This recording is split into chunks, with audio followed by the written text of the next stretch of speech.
Olha,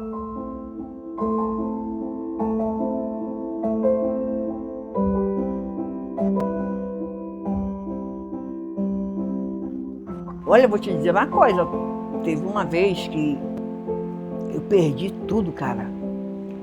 Eu estava cirurgiada, estava internada no hospital, sem dinheiro, meus filhos em casa. E eu ganhei uma cesta básica, sabe?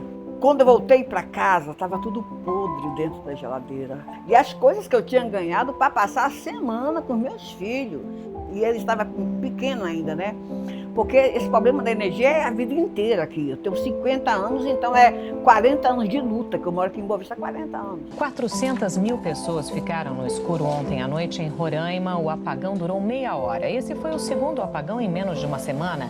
Os 2 blackouts foram ocasionados por um desligamento no linhão de Guri, que é o sistema de transmissão que vem da Venezuela e abastece a capital Boa Vista e 8 municípios. Essas máquinas são máquinas novas que vieram importadas da Europa. E o técnico esteve aqui, nós estávamos em fase final de teste, saímos aqui um dia à noite e naquela noite teve um temporal. Quando nós chegamos no outro dia, tinha queimado um equipamento que controlava toda a máquina, o cérebro da máquina. Então nós perdemos 60 dias de implantação de uma fábrica de invase por conta de um equipamento que foi danificado por uma falta de energia causada num temporal. Como é que você vai fazer desenvolvimento para uma agroindústria faltando energia? Como é que você vai ter alguém feliz colocando um projeto de vida num pequeno restaurante se ele perde tudo que ele tem no freezer? Porque as nossas térmicas, a diesel, inclusive a mais moderna na época da Caterpillar no mundo é aqui, instalada aqui, né? Com motores imensos, tudo importado, mas só que com um custo, pasmem, nós chegamos a gastar 1.760.000 litros de diesel dia. Infelizmente, hoje a nossa energia ela é uma energia proveniente da queima de combustíveis fósseis. Então a gente contribui muito para a emissão dos gases do efeito estufa e, consequentemente, para as mudanças climáticas. O Estado brasileiro já vinha também pensando quais as outras alternativas. E sempre as nossas alternativas, lógico, era ampliar a térmica, ampliar o consumo de diesel.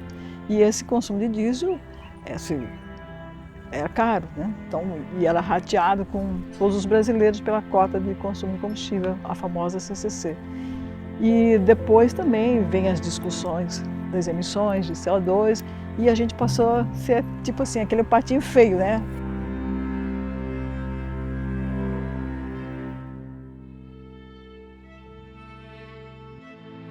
Imagine uma pessoa trabalhar dentro da tua casa, todo mundo fica preocupado. O que eles vão fazer? Será que ele vai cumprir aquele mesmo que está sendo falado? Todos os empreendimentos dentro da Terra Ibirapuera foram ruins, né? Eles não tiveram escolhas, tá? E morreram muitos, né? Quando terminou a BR-174, logo que terminou a estrada houve um surto de sarampo, né? Morreu muito quinhá, muitas aldeias desapareceram. BR-174 matou minha mãe. Não só minha mãe, parente dela, perdeu muito parente. Homens e máquinas lutam contra a selva, contra o clima, para dar ao Brasil a sua maior obra. Antes da BR-174, nosso povo, nossos pais, vivia sem doença, sossegado. Não tinha esses problemas antes. A usina de Balbina e principalmente a BR-174, elas foram uma verdadeira hecatombe na vida desse povo. Ela causou uma morte de mais da metade da sua população. Até hoje a população se recupera dessas obras que foram feitas lá atrás, nos anos 70, 80, sem nenhum cuidado. Aí depois, então, em 2011, houve a questão de mais um empreendimento, que seria a construção de uma linha de transmissão de novo dentro da terra deles, tá? Isso assustou muito eles. E aí, entrando na parte do direito internacional, os indígenas têm, por convenção internacional, o direito de serem consultados em relação a empreendimentos que vão afetar o modo de vida deles. Então, demorou um tempo. Por que nós fizemos isso? Para poder nós ter segurança se realmente daquele pedaço que eles vão suprimir, o que aconteceu. No estudo, durante o estudo, eles nos garantiram que 45 por 45 já era suficiente para ele fazer. Executar a obra lá dentro, fazer o trabalho. Né? Então, assim, nós se preparamos para poder receber essa obra lá dentro da nossa terra. Esse processo começou em 2011 com um leilão promovido pela ANEEL e que nós participamos junto com a Alupar e a Eletronorte na época, hoje Eletrobras, né, da licitação. E vencemos a licitação.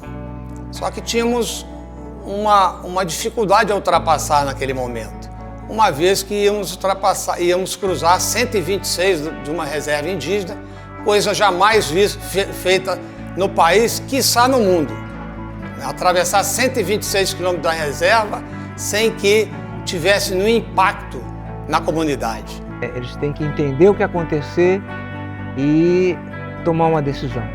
E eles decidiram que poderia passar, desde que seguisse um protocolo de consulta deles, né? O respeito a eles. Foram feitas oficinas, foram feitos estudos de inventário, estudos de topografia, o estudo de arqueologia. Tudo isso foi feito para que eles entendessem o que estava acontecendo.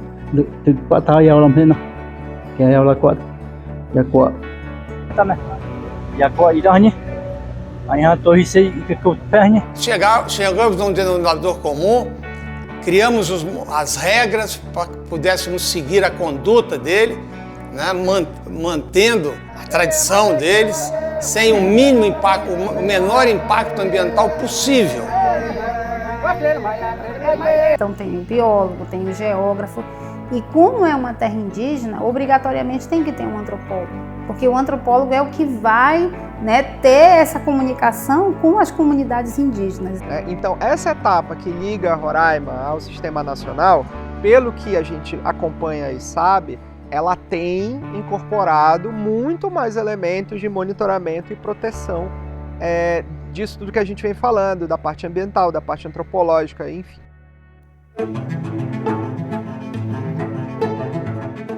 Durante as oficinas aqui, essas oficinas e as reuniões que tiveram com os Quinhá, eles tinham que entender, né, as torres, por que passar, e aí que o pessoal, o empreendedor falou que as torres teriam que ser altas, bem acima da mata, né, para não ter as supressões de árvores que causariam risco às torres, que causariam risco aos cabos. Você pensa, uma mata em 126 quilômetros de mata virgem, com 50 metros de altura. Onde a copa das árvores estavam realmente numa altura muito grande, e esse projeto tem uma característica especial do ponto de vista ambiental, que não se desmatou a faixa de domínio. Então, tanto o topo das torres quanto a altura dos cabos tiveram que superar a altura das árvores da floresta. Aqui tudo foi feito, tudo tinha que seguir o PBA, o Plano Básico Ambiental Componente Indígena, né? Todas aqui vão ser para o programa de reflorestamento. Lá, pissarreiras, locais que eles queiram plantar, vão ser utilizadas aqui pelo viveiro. O registro de cada planta dessa foi filmado, foi fotografado, foi visto o nome delas em Quinhará. São 724 quilômetros de linha de transmissão, 13.200 quilômetros de cabo. Esses 3.200 quilômetros de cabo representam 17.600 toneladas de material, de alumínio entregue na obra. Se você pegar o ponto mais ao norte do Brasil, que seria o Monte Caburaí, inclusive no estado de Roraima, ao Chuí, que seria o ponto mais ao sul do Brasil, daria para você ir fazer essa distância 3 vezes. Ou seja, como se você cruzasse o país por 3 vezes de norte ao sul. E essa obra é uma obra, pela sua extensão, não só pela sua extensão, mas ela é uma obra emblemática. Ela é emblemática por quê? Porque ela cruza uma reserva indígena, porque ela é a única obra no mundo que cruza 2 hemisférios, o hemisfério norte e o hemisfério sul. Isso é inédito, isso é emblemático. Em cada extremidade nós montamos um canteiro de obras. Na comunidade de Jundiá, nós montamos o maior canteiro que a Taboca já montou nos seus 26 anos de existência. Nós tínhamos alojado 600 pessoas. O nosso canteiro era maior que a comunidade. E a Taboca esteve aí nesse projeto entre 2.500 e 2.800 funcionários, no período de 18 meses. Tem a logística para isso. Porque se você tem um montante deformado, você não monta uma torre inteira. Então, nesses casos, a gente usou, né, o transporte aéreo em casos de peça faltante ou de peça que no transporte tenha sofrido algum tipo de dano. Em função da climatologia do local, né, nós tivemos um cuidado extraordinário com a proteção anticorrosiva, que é um processo de galvanização por imersão a quente, cobertura de zinco, assim como também da sua proteção do tratamento anticorrosivo que foi dado nas estruturas para suportar justamente as ações climáticas do local. Foram 16 tipos de torres, sendo que 14 tipos de suspensão e as demais de ancoragem e transição. A fundação tradicional que se faz em linhas de transmissão, normalmente são tubulões feitos com perfuratrizes, né? Ou sapatas que você escava toda a região, coloca um bloco, enfim, é uma escavação a céu aberto. A aplicação de hélice contínua foi uma solução de engenharia que nós optamos com os estudos de projeto, e tanto que foi a primeira vez que aplicamos isso na obra. Aumentou a velocidade de execução, reduziu o custo, foi a solução que se mostrou muito, muito boa. Essa obra em específica ela é uma obra muito particular, porque ela foi projetado pelo nosso cliente um cabo específico para este projeto, o cabo ACAR 950 MCM. O cabo ACAR ele tem uma liga de alumínio dentro dele que você aumenta a resistência à tração. O cabo fica mais leve e como o cabo fica mais leve, as estruturas podem ser menos robustas e aí por sua vez você também tem menos material nas estruturas e menos material nas fundações. No seu processo interno, a Alubá tem preocupação com compra de energia de fontes renováveis. A Alubá tem preocupação com reciclagem de água, preocupação com destinação de resíduos, o que nos coloca dentro da cadeia do alumínio, dentro das empresas que produzem alumínio no mundo, no maior nível possível de sustentabilidade do produto. Esse alumínio vem líquido para a gente e é um alumínio de alta pureza que ele vem líquido para o nosso processo produtivo. A gente recebe esse alumínio líquido, coloca ele nos nossos fornos e após colocar ele nos nossos fornos, a gente cria a liga de alumínio dentro dos nossos fornos e faz o que a gente chama de vazamento, né? Então a gente faz o vazamento desse forno, transformando num vergalhão.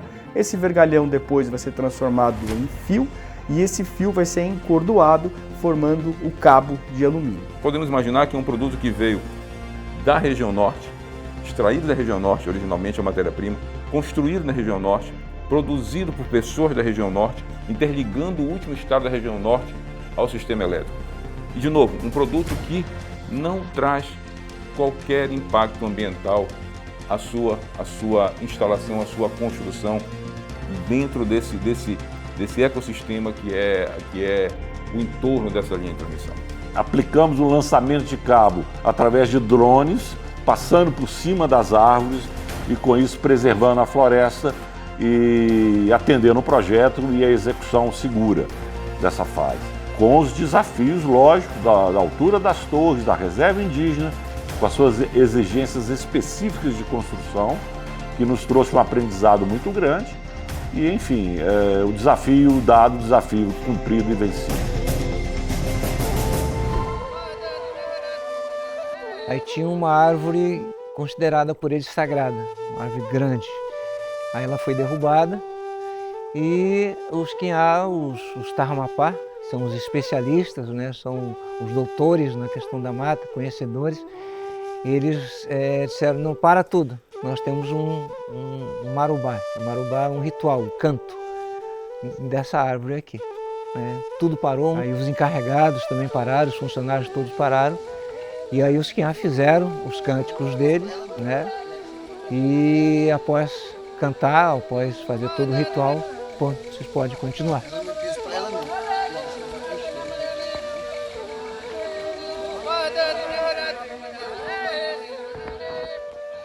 Aí um dos diretores, né, que estava junto, ele disse, pode ser que tenha várias praças assim. Ele disse, ótimo, Walter, quanto mais proteção aqui para a gente fazer esse serviço aqui, é melhor. Não vai ser só a energia que vai chegar em Boa Vista.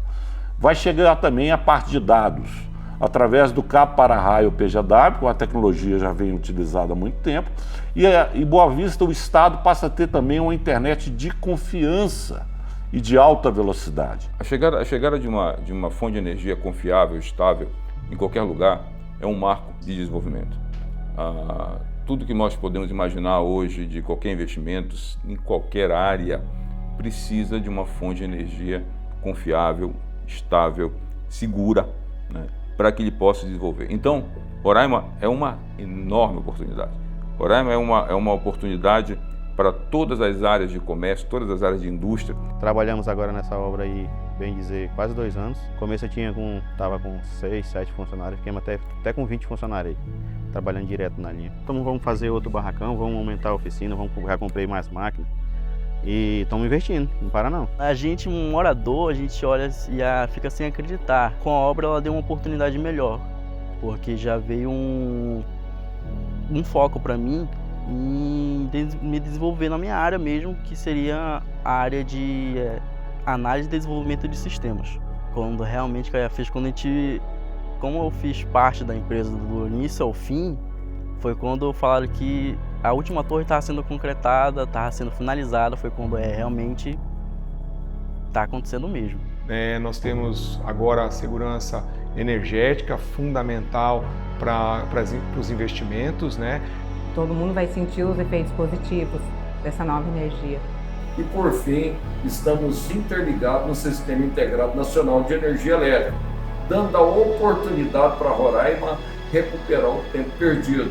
Com energia, com segurança energética, nós temos a condição de atrair mais investidores para o estado de Roraima, com a geração de emprego, geração de renda e crescimento econômico. E após feito, a média para você fazer o comissionamento de uma obra dessa é 90, 100 dias, se tudo der certo.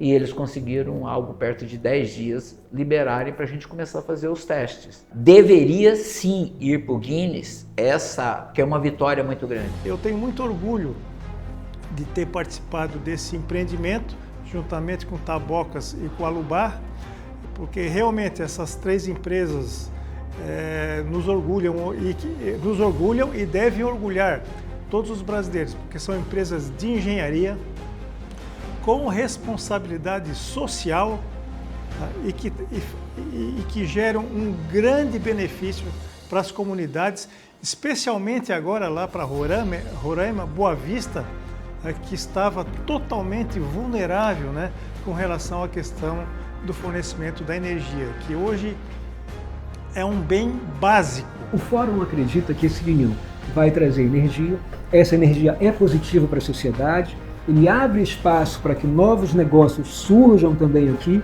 melhora a nossa situação em relação ao que nós temos hoje. A grande mensagem é de agradecimento, né, pelo esforço que todos fizeram para a gente terminar esse empreendimento, com uma antecipação de prazo, com a dedicação que eles tiveram. Então, a grande mensagem é um muito obrigado. A sabedoria dos povos indígenas foi muito bem aproveitada na negociação e que gerou toda esse final de obra, essa realização de uma maneira muito satisfatória. Então, eu diria que todos estão de parabéns por ter feito da forma que fizeram. Foi construído uma relação de confiança, né, do empreendedor com o povo Emiratuari. E essa relação de confiança bastaria uma coisinha para ser quebrada. Os próprios Quinhá, tá, ajudaram o empreendedor nessa relação. Então eu acho que quando você tem uma uma conversa, né, quando você tem, onde ambas as partes têm empatia de entender a necessidade do outro e tentar trazer soluções de engenharia, soluções mais diversas possíveis para que o empreendimento aconteça e que traga benefícios para a população brasileira e que não tenha impacto nas comunidades locais, neste caso nas comunidades indígenas, eu acho que é sempre o melhor caminho. Essa obra é orgulho para qualquer brasileiro. Então você que participou desse projeto, no projeto, na construção, na fabricação, sinta-se orgulhoso, que é uma obra emblemática. Jamais alguém poderá apagar isso na sua história. A minha pata memersa, para bem trabalho murian, morar claro isso não sabe como é, morar ter cá, keren yang, dia istiak mah au cepat dek ne, merprik merprik amen para kami dah kan pai cek, ini cek ne merpai dia teh pak merprik.